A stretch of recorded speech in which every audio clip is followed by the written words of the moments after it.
Ramen বা noodles যদি আপনার পছন্দের খাবার হয়ে থাকে তাহলে আজকের ভিডিওটি অবশ্যই আপনার জন্য। কিভাবে আপনি যা কিছুই থাক বাসায় সেগুলো দিয়েই বাসায় রামেন তৈরি করতে পারবেন সেই ভিডিওটা আজকে আপনাদের সাথে শেয়ার করছি।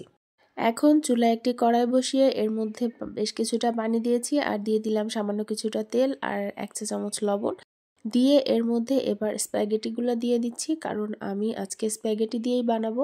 আমার বাসায় রামেন নুডলস সেটা নেই।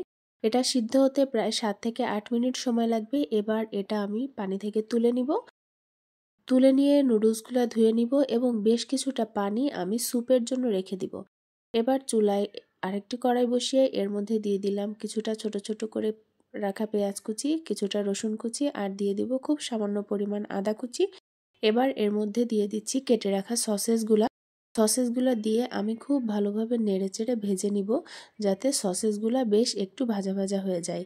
এবার এর মধ্যে দিয়ে দিব আমি সয়া সস। আমি এখানে প্রায় 1 টেবিল চামচ পরিমাণ সয়া সস দিয়ে দিয়েছি।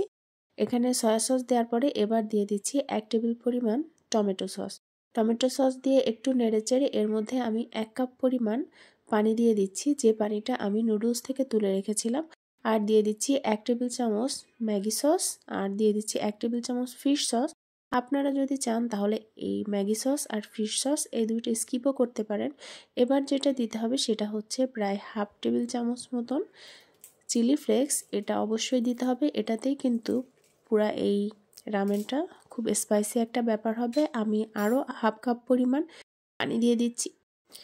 এবার আমি এর মধ্যে আরও 1 টেবিল চামচ পরিমাণ টমেটো কেচাপ অ্যাড করছি। এখানে আমি 2 টেবিল চামচ টমেটো কেচাপ ইউজ করেছি আর বাকি সব উপকরণ 1 টেবিল চামচ করে ইউজ করেছি। এখন এর মধ্যে সিদ্ধ করা যে নুডলসটা আছে সেই নুডলসটা খুব ভালোভাবে দিয়ে দিব। নুডলসটা খুব ভালোভাবে দিয়ে আমি বেশ কিছুক্ষণ রান্না করে নিব, কারণ আমি প্রথম পর্যায়ে নুডলসটা প্রায় 90% মতো সিদ্ধ করে রেখেছিলাম। এবার এর ভেতরে 1/2 চা চামচ পরিমাণ লবণ দিব, দিয়ে আমি প্রায় 3-4 মিনিট রান্না করে নেব।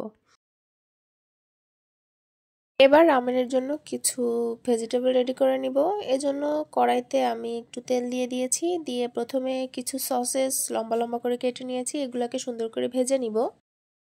বেশ কিছুক্ষণ সময় ধরে সসেসটা ভাজার পরে এটা পাশে তুলে রাখবো। এখানে মনে হচ্ছে তেল বেশি হয়ে গিয়েছে, কিন্তু আসলে না, এর মধ্যে আমি সব ভেজিটেবলসগুলাই এর মধ্যেই আমি ভেজে নিব।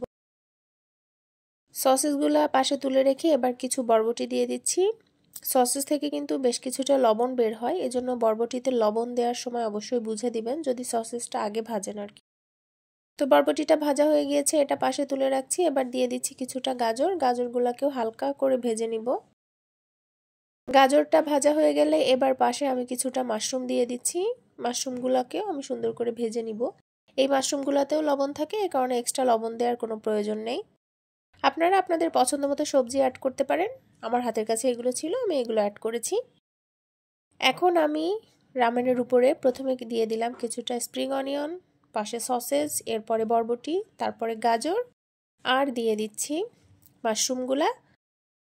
আর অবশ্যই রামেনের সাথে যেটা দিতে হবে সেটা হচ্ছে একটা ডিম পোচ বা সিদ্ধ ডিম, যেটাই দেন না কেন, এটা না দিলে রামেনটা অসম্পূর্ণ থেকে যায়। তো এই যে ফাইনালি আমার বাসায় বানানো রামেন রেডি হয়ে গেল।